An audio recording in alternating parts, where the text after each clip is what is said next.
Why is it when something happens, it is always you three?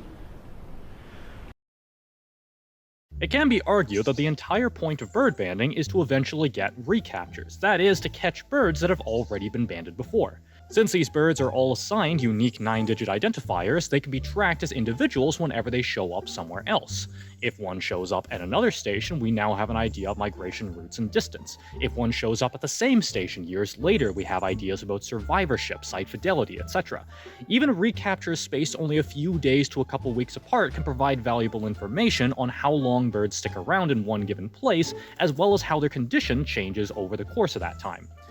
And then there are some like this one that just don't get the hint.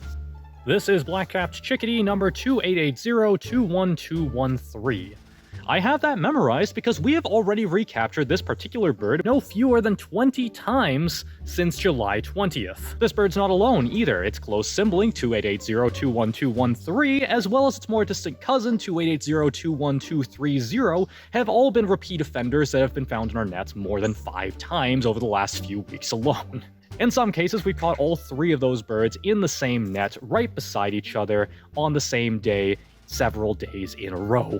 These 3 chickadees are all young birds that hatch sometime this year, and so the fact that they get caught together so often probably indicates they're part of a family unit that was all part of the same brood. As for why they're getting caught so much more often than any of the other resident birds, it's probably just happenstance. Most of our net locations just happen to be right near their main foraging territory, which they maintain right into the winter. So this probably isn't the last we're going to see of this terrible trio, but given a chickadee's propensity for inflicting pain, we wish that we saw them a little bit less.